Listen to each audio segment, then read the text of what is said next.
महाराज मी technical प्रश्न विचारतो। आमच्या परभणी जिल्ह्यामध्ये 1 लाख घरकुलाच्या अजून बांधकाम झालेले नाहीत, कुठल्याही प्रकारचं त्याला पेमेंट पडत नाहीये। अशी दुर्दैवी अवस्था या योजनेची। सगळ्या प्रश्नावर सगळ्यांना अध्यक्ष महाराज बोलू द्या ना। अध्यक्ष महाराज चला बोला, आपण बोला। अध्यक्ष महाराज हे फक्त कौतुक केलं जातं, ही योजना कुठेही चालू नाही। अध्यक्ष महाराज माझ्या परभणी जिल्ह्यामध्ये 1 लाख घरं आजपर्यंत पेंडिंग आहे। माझे मंत्री महोदयाला एवढीच विनंती आहे की आपण हे किती दिवसात पूर्ण करणार। आणि यामध्ये जे टेक्निकल एरर्स आलेले आहेत, जसं की 1.0 जी पहिली योजना होती त्यामध्ये भुवन ॲप होतं अध्यक्ष महाराज, त्याचे डोळ्याचे स्कॅनिंग केले जायचे। आता ग्रामीण भागामध्ये ते डोळ्याचे स्कॅनिंग होत नाहीत, म्हणून माझं म्हणणं आहे की तुम्ही थंब इम्प्रेशनने ते करणार का। दुसरा मुद्दा माझा असा आहे की जे स्पर्श प्रणाली आहे ती तर अतिशय फेल झालेली आहे, त्याच्यावर पैसेच पडत नाहीत स्पर्श प्रणालीच्या संदर्भामध्ये।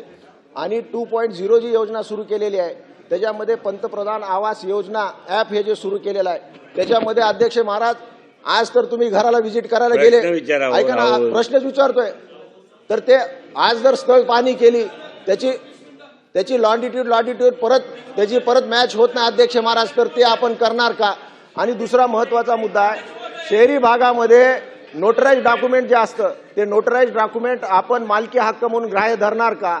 गायरान जमिनीवर जे लोकांनी घरं बांधलेले आहेत त्याचा मालकी हक्क आपण ग्राह्य धरणार का। हे आमचे 2-3 मुद्दे आहेत अध्यक्ष महाराज। मंत्री महोदय जसं काय जाहीर सभेत उभा टाकलेत असे भाषण करतात, टेक्निकल मुद्द्यावर त्यांनी प्रश्नाचं उत्तर द्यावं अशा प्रकारची माझी विनंती आहे।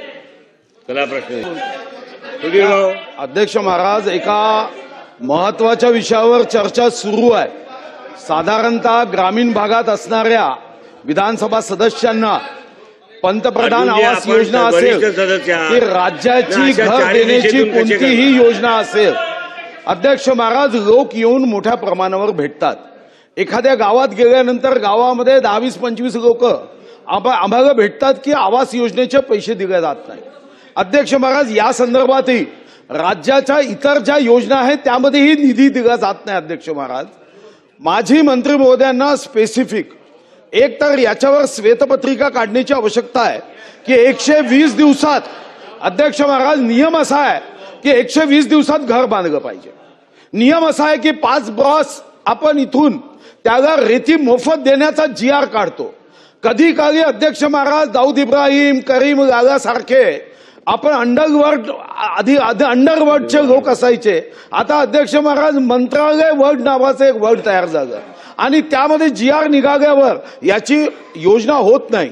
मंत्री महोदयाकडून माझं स्पष्ट एक उत्तर हवं आहे की या संदर्भामध्ये ज्या संदर्भातले नियम अस्तित्वात आहे, रेती देण्याचे असेल, निधी देण्याचे असेल, हे जर योग्य वेळी देण्यात आलं नाही, तुम्ही कारण सांगता स्पर्श आहे स्पेसिफिक, स्पर्श कारण न सांगता राज्य स्वतःचा निधी उधार केंद्राने न दिला तरी देईल का।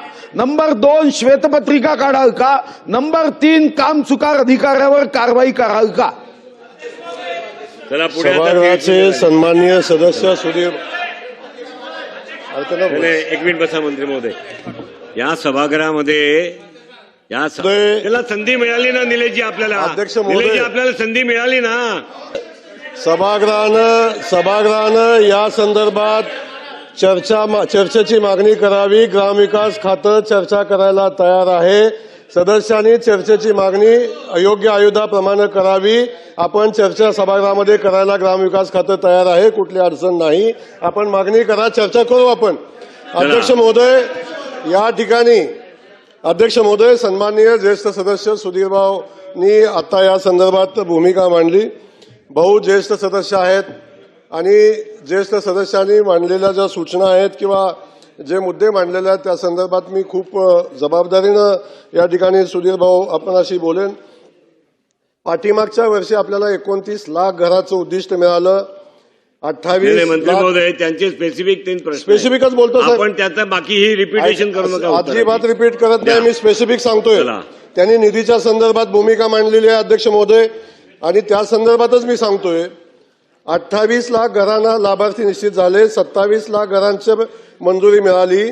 आतापर्यंत पहिला हप्ता 26 लाख घरांना, दुसरा हप्ता 17 लाख, तिसरा हप्ता 11 लाख आणि 1 वर्षाच्या कालखंडामध्ये 6 लाख घरं बांधून पूर्ण केलेली आहेत। हे आजपर्यंतच्या देशाच्या इतिहासातला विक्रम आहे।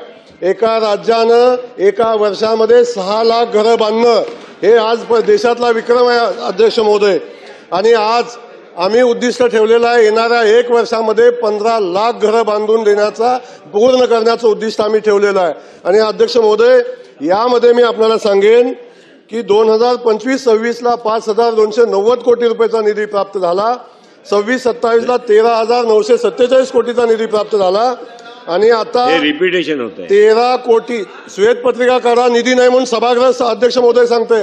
निधी कुठल्याही पद्धतीनं निधीची कमतरता नाही. 13,947 कोटी रुपयाचा निधी प्राप्त झालेला आहे. निधी अभावी कुठल्याही घरकुलाचं काम थांबलेलं नाही. निधी कमी पडणार नाही. त्यामुळं सभागृहाला मी आश्वस्त करतो की येणाऱ्या 1 वर्षाच्या कालखंडामध्ये 15 लाख घरं आपण बांधू. आणि उर्वरित घरं आहेत त्याच्यामध्ये ज्या ज्या टेक्निकली अडचणी आहेत, जागेच्या आहेत, बाकीचे प्रश्न आहेत, ठीक आहे. याही संदर्भात चला पुढे जाऊया. 30 मिनिटं झाली आहेत. मंत्री महोदय सांगतात की पैशाची कमी नाही आहे. पैशाची कमी नाही असं मंत्री महोदय सांगतात. अध्यक्ष महाराज 1 वर्षापासून पैसे मिळाले नाही घरकुलाचे. अध्यक्ष महाराज एक मुद्दा नानाभाऊ आपल्याला- उत्तर झालं याचं. नाही ना अध्यक्ष उत्तर झालं याचं उत्तर. त्यांनी मी स्वतः ऐकलंय. त्यांनी सांगितलं अध्यक्ष महाराज की पैसे कमी नाहीये पण पैसे मिळाले नाहीत ना अध्यक्ष महाराज. या सभागृहातल्या कुठल्याही सदस्याला विचारा अध्यक्ष महाराज. त्याप्रमाणे आणि माननीय मुख्यमंत्र्यांनी सांगितलं होतं अध्यक्ष महाराज.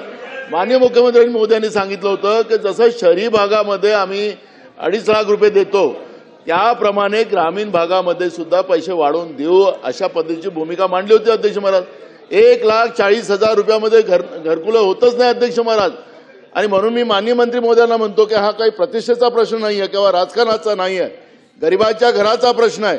आणि म्हणून याला राजकीय आम्ही इतके बांधले तितके बांधल्यापेक्षा आम्ही किती गरिबांना कर्जबाजारी केलं या प्रकरणामध्ये, या घरकुलाच्या याच्यामध्ये त्याचा आता तुम्ही विचारा ना सगळ्यांना. सुधीर भाऊ ठीक आहे मंत्री महोदय. म्हणून श्वेतपत्रिका ठीक जाहीर आहे करा तुमचा म्हणून मुद्दा सांगितलं. समजला.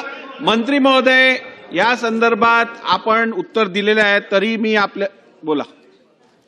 अध्यक्ष महोदय आदरणीय नानाभाऊंनी आता जो विषय मांडलेला आहे, माझं नानाभाऊ तुमचा प्रश्न ऐकलाय, आता माझं उत्तर ऐका आपण.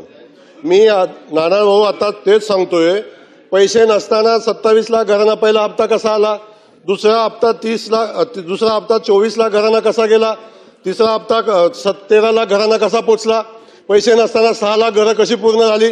राजकारण म्हणून चर्चा करण्याचा अर्थ नाही अध्यक्ष महोदय. या ठिकाणी पैशाची कुठलीही कमतरता नाही. 6 लाख घरं पैसे नसताना पूर्ण झाली का? आणि या ठिकाणी पैशाची कुठलीही कमतरता अध्यक्ष महोदय नाही. अशा पद्धतीनं सभागृहामध्ये चुकीची माहिती देणं, मनामध्ये वेगळी भावना निर्माण करणं अध्यक्ष महोदय चुकीचं आहे. घरकुलाला कुठेही पैशाची कमतरता नाही अध्यक्ष महोदय. प्रश्न क्रमांक